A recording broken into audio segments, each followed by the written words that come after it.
Put God first. Put God first in everything you do.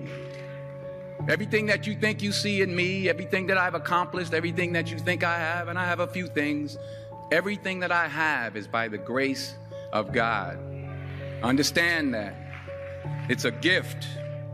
I was sitting in my mother's beauty parlor, and I'm looking in the mirror, and I see behind me this woman under the dryer. And every time I looked up, she was looking at me, just looking me in the eye. And I didn't know who she was, and I said, she said, somebody give me a pen, so I have a prophecy. March 27, 1975, she said, boy, you are gonna travel the world and speak to millions of people. Now, mind you, I was flunked out of college. I'm thinking about joining the army. I didn't know what I was gonna do, and she's telling me I'm gonna travel the world and speak to millions of people. Well, I have traveled the world, and I have spoke to millions of people.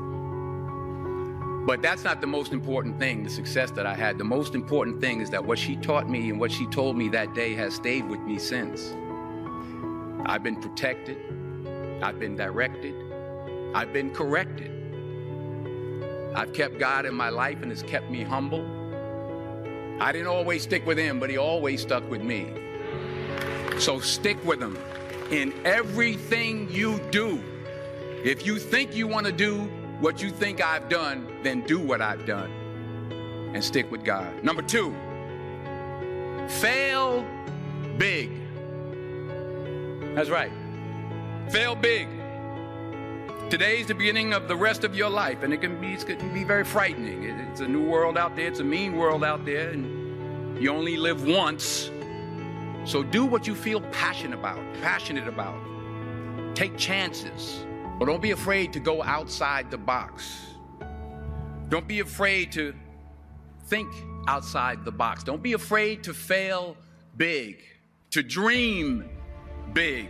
But remember, dreams without goals are just dreams, and they ultimately fuel disappointment. So have dreams, but have goals. And understand that to achieve these goals, you must apply discipline and consistency. In order to achieve your goals, you must apply discipline, which you have already done, and consistency every day, not just on Tuesday and miss a few days. You have to work at it every day. You have to plan every day. You've heard the saying, we don't plan to fail, we fail to plan. Hard work works. Working really hard is what successful people do. Remember that. Just because you're doing a lot more doesn't mean you're getting a lot more done. Don't confuse movement with progress. My mother told me, she said, yeah, because you can run in place all the time and never get anywhere. So continue to strive, continue to have goals, continue to progress. You'll never see a U-Haul behind a hearse. I'll say it again.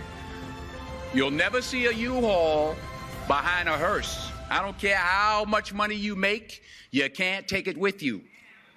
And it's not how much you have. It's what you do with what you have. We all have different talents. Some of you will be doctors, some lawyers, some scientists, some educators, some nurses. The most selfish thing you can do in this world is help someone else. Why is it selfish? Because the gratification, the goodness that comes to you, the good feeling that I get from helping others, nothing's better than that. Nothing's better than that. Not jewelry, not big house I have, not the cars, but it's the joy. That's where the joy is, in helping others. That's where the success is, in helping others. Finally,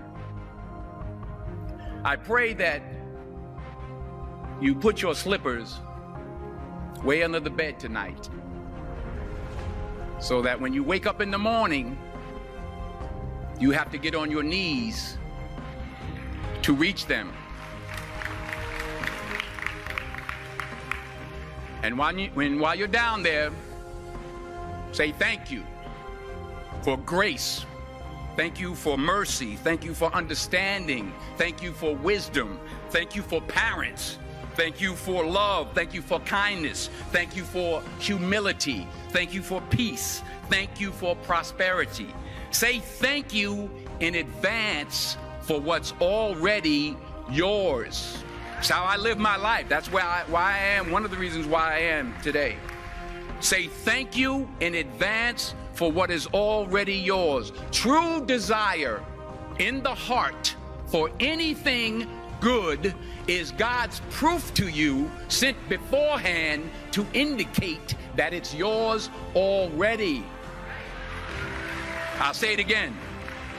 True desire in the heart, that itch that you have, whatever it is you want to do, that thing that you want to do to help others and to grow and to make money, that desire, that itch, that's God's proof to you, sent beforehand already to indicate that it's yours. And anything you want good, you can have. So claim it. Work hard to get it. When you get it, reach back. Pull someone else up. Each one, teach one. Don't just aspire to make a living. Aspire to make a difference.